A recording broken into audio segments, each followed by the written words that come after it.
President Bush and John McCain were the obvious losers of this election, but who were the other big political losers of this campaign season? We're ranking the top 5 right now with Jonathan Allen of CQ, that's CongressionalQuarterlyPolitics.com, and the New Republic's Michael Crowley. Gentlemen, thank you for joining us.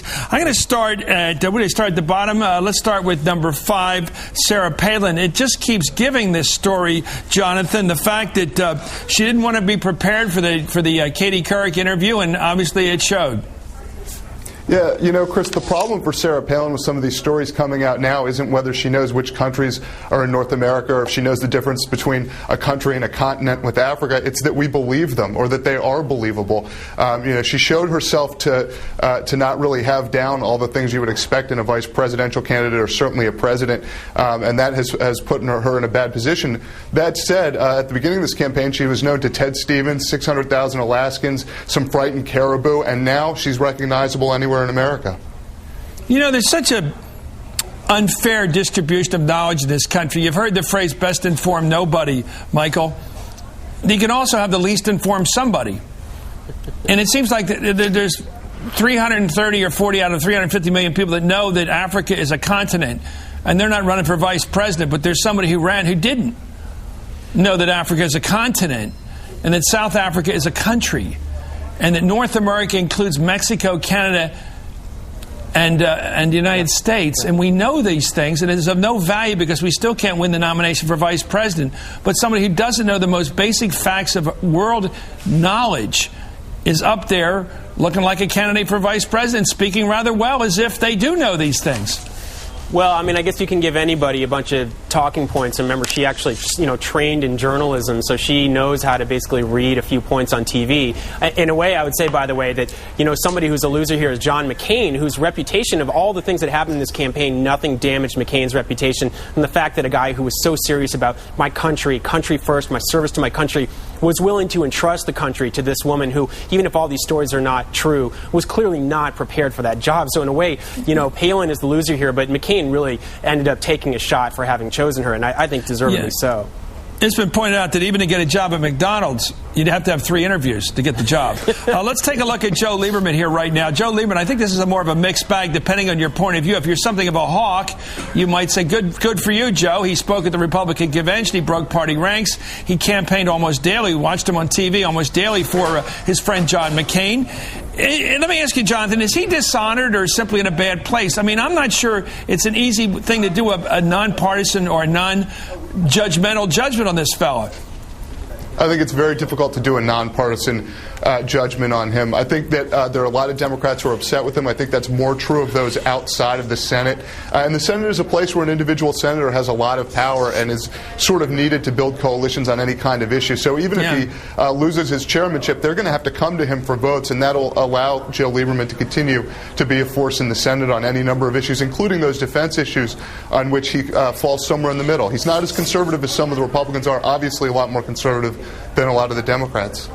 Michael Crowley, is Joe Lieberman a hero for being independent, or is he a bad guy for breaking ranks? No, well, listen, I mean, I think he really did follow his beliefs, and Democrats think his beliefs are crazy and that he's totally lost his way. But there is actually some element of kind of bravery to it. I mean, his life has not been easy in the last couple of years. I think he really does feel strongly about these things. But, this is a year when basically you were seeing Republicans taking the risk of going over to the Democratic side, making the endorsement of Obama.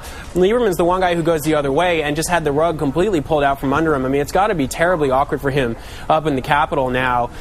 So he's a loser in that regard. But there was, I think it was basically about principle for him, even if you vehemently disagree with it. So maybe you give him a little credit for that.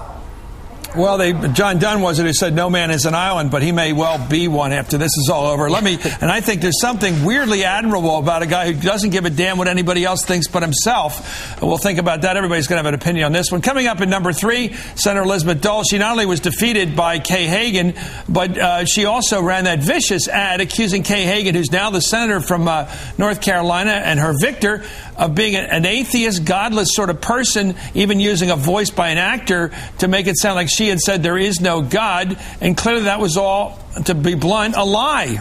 Jonathan.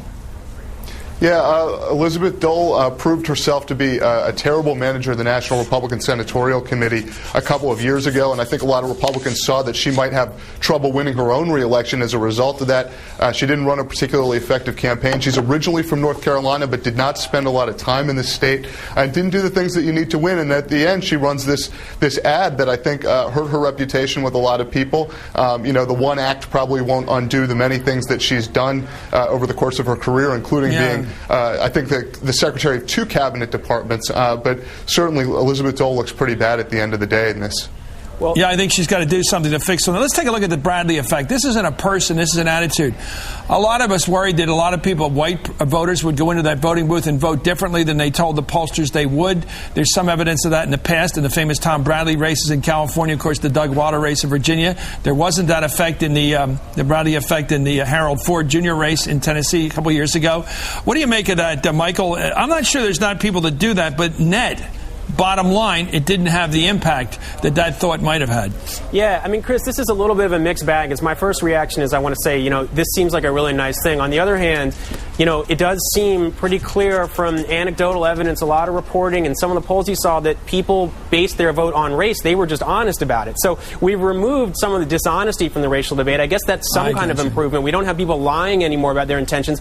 But the fact is, there were still people who I think allowed race to be the determining factor in their votes. And that's very discouraging. So it's maybe, a step forward and a step back at the same time or something like that. And some of them avoided the issue by voting for Hillary Clinton in the primary, who are Democrats, and then voted for John McCain, all along never intending in any way to vote for Barack Obama because of ethnic reasons. We don't know this for sure, but it is in the numbers. Let's take a look now at Karl Rove, the biggest loser of the year. Karl Rove thought that he could build a Republican Party by dividing the country, by grabbing what he thought was the cultural right of this country and using it to build a majority of the country.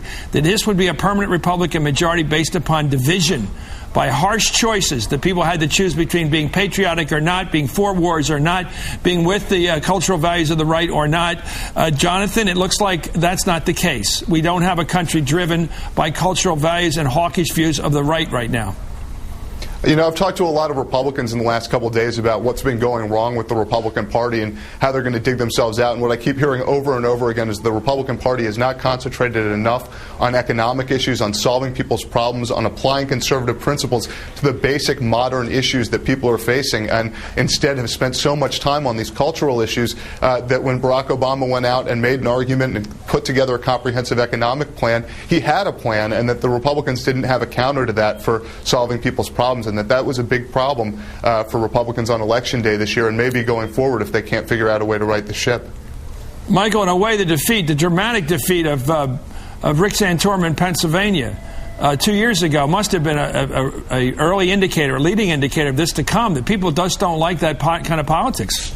Yeah, it's Nixon land. It's that book. It's that culture war politics. It's not working. Beautifully written book, by the way. I love that book. And the country is changing. You're seeing a rise of a professional class that is much more liberal on social issues. They're more tolerant on race, on gay rights, on abortion. It's just a losing strategy. And more people are living in urban areas, not small towns. That's one reason why the Palin thing whipped up a small audience but didn't have broad appeal. Just a lot of Americans don't actually identify with that small town life. So, Rove got his big realignment in the end. Unfortunately, it was in the wrong direction. So better luck next time. He should have to spend the rest of his life watching graduation from college ceremonies, because every time there's a graduation, his crowd and their point of view loses big. Yeah. Graduation ceremonies, Karl, if you're watching, enjoy them.